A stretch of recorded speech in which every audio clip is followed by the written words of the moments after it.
अच्छे हैं। दो महत्वपूर्ण बिंदुओं पर बात करने के उद्देश्य से मैं आपके सामने उपस्थित हूं। सबसे पहले तो मैं इंजीनियरिंग और मेडिकल एग्जाम्स की जो परीक्षाएं कंडक्ट हो रही हैं इसका पुरजोर विरोध करती हूं। जबकि 33 लाख के पार हो रहा है और बीते 24 घंटे में 77,916 नए केसेस आए हैं, ऐसे समय में इस गंभीर महामारी के संकट के दौर में, कोरोना के इस काल में पूरे भारत में इंजीनियरिंग और मेडिकल परीक्षाएं आयोजित कराकर सरकार विभिन्न चैनलों के माध्यम से राजनीतिक इच्छा शक्ति का संदेश दे रही है। ये किस प्रकार की राजनीतिक इच्छा शक्ति है? जो हमारे यूथ का, यंगस्टर्स का, नौनिहालों का जीवन दांव पर लगा दे। जब संख्या मात्र 500 के आसपास थी तब अप्रैल में ये परीक्षा स्थगित हुई, जब उसके बाद एक बार और स्थगित हुई और अब तीसरी बार। तो अगर ये इतना इंपॉर्टेंट था तो तभी ऑर्गेनाइज हो जाना चाहिए था। अब जब संक्रमण की ये स्थिति है, इसे ऑर्गेनाइज करके सरकार क्या संदेश देना चाहती है? ऐसी ही इच्छा शक्ति के साथ नोटबंदी जैसा फैसला लिया गया, ऐसी ही इच्छा शक्ति के साथ जीएसटी जैसे फैसले लिए गए, और ये सारे फैसले इच्छा शक्ति नहीं, जनता पर इम्पोज करने जैसे हैं, काले फैसले हैं। हर बच्चा अपने माँ बाप के लिए इंपॉर्टेंट होता है, वो अपनी फैमिली की उसका एक हर बच्चे का अपने पेरेंट्स के लिए बहुत महत्व है। तो सरकार ऐसी परिस्थिति में इस परीक्षा को आयोजित कर न केवल उन नौनिहालों के जीवन को दांव पर लगा रही है, बल्कि एक मेडिकल जर्नल के मुताबिक 16 से 24 वर्ष की आयु के बच्चे कोरोना संक्रमण के लिए करियर का काम करते हैं। अगर उनमें खुद एंटीबॉडीज डेवलप हो भी जाती हैं तो वो अपने परिवार के बड़े, बुजुर्ग और छोटे बच्चों के लिए वाहक का काम करते हैं। सरकार का कहना है कि जो भी स्पेशल पैरामीटर्स हैं वो फॉलो किए जा रहे हैं, जो भी एसओपी हैं और जो भी उनका गाइडलाइंस का पालन किया जा रहा है। तो अगर ऐसा है तो इंडियन मेडिकल एसोसिएशन के रिपोर्ट के मुताबिक 1500 पैरामेडिकल स्टाफ की मृत्यु हो चुकी है। लगभग 196 डॉक्टर्स कोरोना संक्रमित होकर अपनी जीवन गंवा बैठे हैं। अब उस हानि को उसके परिवार समझ सकते हैं, उनसे जुड़े हुए लोग समझ सकते हैं।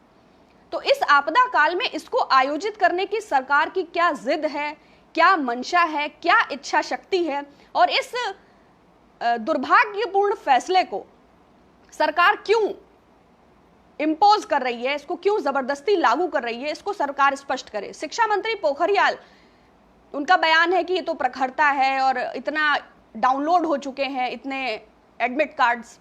जब आप लोगों को मजबूर करेंगे तो वो पब्लिक ट्रांसपोर्ट को भी यूज करेंगे, तो वो किसी तरह आएंगे भी। लेकिन अगर एक सत्र शून्य हो जाता है तो क्या ये जीवन से बड़ा विषय है? नहीं। और अगर है तो उनकी अगर मतलब ये जो 17 मजदूर ट्रेन के नीचे कट गए थे, जो ये लाखों तमिलनाडु और बंबई से पैदल चल के लोग आए थे, जो भयानक आपदा, सरकार की ना समझी, सरकार की कोऑर्डिनेशन की कमी, सरकार की राज्य सरकारों के साथ यूनिफॉर्म इंटीग्रेटेड अप्रोच ना होने के चलते जो कष्ट उठाया, उसका जिम्मेदार कौन है? क्या उन 17 मजदूरों की, या जो ट्रेन में हमारे मजदूर भाई मरे, तो क्या हत्या का मुकदमा केंद्र की नरेंद्र मोदी सरकार पर चलाया जाएगा? क्या सरकार उन बच्चों की जिम्मेदारी लेगी अगर वे संक्रमित होते हैं? तो सरकार को यह स्पष्ट करना चाहिए। और आप सबसे भी मैं अनुरोध करती हूं कि अपने सोशल मीडिया प्रोफाइल्स के माध्यम से इस निजामी फैसले, इस तानाशाही फैसले का पुरजोर विरोध करें and speak up for the safety of our students. This is absolutely, ये बहुत गलत है। दूसरा मैं कहना चाहती हूं कि अगर सरकार ये मान चुकी है, जैसा कि हम देख भी रहे हैं, ताली थाली, दिया बत्ती, मोमबत्ती, धूप बत्ती, अगरबत्ती, भाभी जी के पापड़, नीम का स्नान, सरकार कोरोना से निपटने में पूरी तरह विफल रही। और इस बिना सोचे समझे लॉकडाउन ने, अब करना है तो सब कुछ खोल देना चाहिए, फिर क्यों अभी तक ये सैटरडे संडे लॉकडाउन है, क्यों झूठी दिलासाएं हैं? मैं बार बार बात नहीं करना चाहती क्वारंटीन सेंटर्स की बदहाली पर, आईसीएमआर की किट्स पर, गुजरात के काल कोठरी वाले हॉस्पिटल पर, येदियुरप्पा सरकार के फर्जी वेंटिलेटर्स पर, पीएम केयर्स के कटे थे, जो एक एक दिन का वेतन दिया गया था, जो एमपी और एमएलए की सैलरी में 30% का कटौती हुई थी, वो जो तमाम कंपनियां, नवरत्न और महारत्न कंपनियां, जिन्होंने 2105 करोड़ रुपए पीएम केयर्स फंड में दिया था, उस 5 दिन के 20 लाख करोड़ के टुंटी पैकेज के बारे में मैं बात नहीं करना चाहती, क्योंकि आप और हम अच्छी तरह जानते हैं कि हम किन हालात से गुजर रहे हैं, कैसे आम आदमी जूझ रहा है चीजों से। वो लाखों लोग जो अपनी नौकरियां गंवा चुके हैं, जो गरीबी की रेखा के नीचे आ चुके हैं, जिनका रोजगार नष्ट हो चुका है। तो सरकार से रहम की इल्तिजा है, सरकार से गुजारिश है कि हमारे बच्चों पर दया करें। इस बाढ़ के काल में असम के क्या हालात हैं और राज्यों की क्या स्थिति है, 7 गैर भाजपा शासित राज्यों ने भी इसकी रिक्वेस्ट की है, लेकिन चूंकि मोदी सरकार फैसले पार्श्विक शक्तियों के प्रभाव में लेती है, तो उसको आम आदमी और जनजीवन के क्या हालात हैं इससे उसको कोई फर्क ही नहीं पड़ता है। दूसरी महत्वपूर्ण बात, मैं निर्मला सीतारमण जी ने लिखा है कोविड-19 इट्स क्वाइट फनी। ये वही निर्मला सीतारमण जी हैं जो प्याज लहसुन नहीं खाती हैं। ये वही निर्मला सीतारमण जी हैं जिन्होंने बताया था कि मिलेनियल्स के ओला उबर को प्रेफरेंस करने के कारण ऑटोमोबाइल सेक्टर में भारी गिरावट आ गई है। ये वही निर्मला सीतारमण जी हैं जिनको लक्ष्मी के तौर पर जी टीवी ने दिखाया था जब उन्होंने बजट पेश किया था, एक लाल कपड़े में अवतार के तौर पर प्रोजेक्ट किया था। ये वही निर्मला सीतारमण जी हैं जिन्होंने मजदूरों की व्यथा को सुनते हुए श्री राहुल गांधी जी को ड्रामेबाजी करार दिया था। इतनी संवेदन शून्य, कभी कभी संदेह उत्पन्न होता है क्योंकि लोग कहते हैं कि वो बहुत पढ़ी लिखी महिला हैं, क्योंकि ये वही निर्मला सीतारमण जी हैं जिन्होंने बताया कि मध्यम वर्ग की आय भारत में 6 से 18 लाख रुपए के बीच होती है। तो जिनको यही नहीं पता है कि मध्यम वर्ग की आय क्या है भारत में, वो भारत के उस sorry for the interruption, I should make it of. Anyways, आपको मेरी आवाज मिल रही है ना? बिल्कुल आत्ममुग्ध और अहंकारी, सिर्फ आत्ममुग्ध नहीं। सरकार से मेरा प्रश्न है कि आरबीआई से 1.76 लाख करोड़ रुपया लिया गया था, कहां गया? सरकार से प्रश्न है कि 265 टन सोना गिरवी रखा गया था, पैसा लिया था, कहां गया? सरकार से प्रश्न है कि एशियन डेवलपमेंट बैंक से 1.5 बिलियन कोरोना से लड़ने के लिए मिला था, कहां गया? सरकार से प्रश्न है कि $1 बिलियन का सपोर्ट वर्ल्ड बैंक ने किया था, पैसा कहां गया? जो लाखों लोगों ने डोनेट किया वो कहां गया? जो चाइनीज कंपनीज ने दिया वो कहां गया? वो भारतवासियों का पैसा है। 5 किलो चावल और 1 किलो चना देकर सरकार ये कोशिश करती है कि आम आदमी सांप्रदायिकता से जूझता रहे, मीडिया के माध्यम से ब्रांड मोदी को मजबूत किया जाता रहे, आम आदमी सवाल ना करे, वो खुद ही अपनी गलतियों के लिए जिम्मेदार हो। नमस्ते समीर साहब, नमस्ते। तो एक्ट ऑफ गॉड मतलब ईश्वरीय कृत्य, मतलब कहते हैं ना ये सब भगवान का कर्म है, बिजली गिर गई भगवान का कर्म है।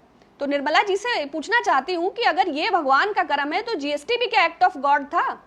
उसका खराब इंप्लीमेंटेशन भी एक्ट ऑफ गॉड था, डिमोनेटाइजेशन भी एक्ट ऑफ गॉड था, काला धन का लाने का वायदा भी एक्ट ऑफ गॉड था, स्मार्ट सिटीज की परिकल्पना भी एक्ट ऑफ गॉड था। जो आपके आईटी सेल आपके फर्जी आंकड़े प्रदर्शित करते हैं, क्या वो भी एक्ट ऑफ गॉड है? आप और सरकार को कितना डिफेंड करेंगी, आप और कितना कॉन्शियसनेस से और कितना कॉम्प्रोमाइज करेंगी, आप भारत को और कितना बेचेंगी? कभी तो आप एक खलील जिब्रान साहब की एक पोइट्री है, उसमें एक लाइन थी कि वो नाकामयाबी जो शर्म से 2-4 करे वो बेहया कामयाबी से बेहतर है। तो ये जो बेहयाई है सरकार की, नाकामयाबी की, उसका जो ये सेलिब्रेशन टाइम टू टाइम हम देखते रहते हैं। दूसरा जो विदेश मंत्री दूसरा जयशंकर साहब, वो 2009 से 2013 तक चाइना में राजदूत, एम्बेसडर थे वो इंडिया के। उनको पता ही नहीं है कोई घुसा था कि कोई घुसी थी। तो निर्मला सीतारमण जी, एस जयशंकर जी, जो पढ़े लिखे हैं, जिनको भारत के लोग उम्मीद से देखते हैं, ऐसा लगता है कि अपना जमीर इन लोगों ने बेच दिया है। सिर्फ मोदी सरकार की ब्रांडिंग, सिर्फ मोदी सरकार का प्रमोशन, सिर्फ मोदी सरकार को प्रोजेक्ट करना, डिफेंड करना।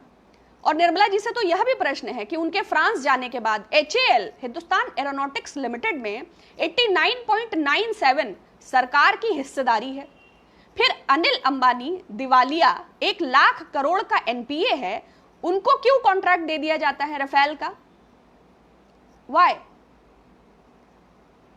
हवाई अड्डे लगातार अडानी साहब को दिए जा रहे हैं। एयरपोर्ट अथॉरिटी ऑफ इंडिया के मुताबिक 486 हवाई अड्डे हैं, एक साथ दे दीजिए। बार बार निविदा करते हैं, बार बार टेंडर, बार बार पारदर्शिता, बार बार अपेक्षा, बार बार सफाई। उड्डयन मंत्री उनको बना दीजिए, सारे हवाई अड्डे उनको दीजिए, समस्या खत्म हो जाएगी। जो फंड आपको लेना है डायरेक्ट चाहे बीजेपी में ट्रांसफर करा लीजिए, चाहे संघ में ट्रांसफर करा लीजिए, चाहे पीएम केयर में करा लीजिए, वो भी ऑडिट के दायरे से बाहर है, आरटीआई से बाहर है। तो सरकार भी आपकी है, मुंसिफ भी आपका है, जुडिशरी भी आपकी है, जर्नलिज्म भी आपका है, चैनल्स भी आपके हैं, आप ही सजा याफ्ता करते हैं, आप ही ट्रायल चलाते हैं, आप ही जजमेंट दे देते हैं, ज्यूरी भी आपकी ही है। आम आदमी तो इडियट है। आम आदमी तो अब अपने बच्चों को भी ये नहीं समझा सकता कि एग्जाम कितना मानसिक दबाव है इसका छात्रों पर, ये समझना चाहिए। चलिए, बहुत धन्यवाद। इन प्रश्नों पर जरूर विचार करिएगा, ये हमारे युवाओं के भविष्य का विषय है। अगर जान है तो जहान है, और सरकार अपनी नाकामी को स्वीकार नहीं करेगी। पुरजोर विरोध करिए अपने सोशल हैंडल्स के माध्यम से इस स्टेप का। ये पूर्णतया गलत है, ये तानाशाही फैसला है जो आम भारतवासियों पर जबरदस्ती लादा जा रहा है, जिसके लिए पारंपरिक परिस्थितियां और ये समय माकूल नहीं है। बहुत शुक्रिया।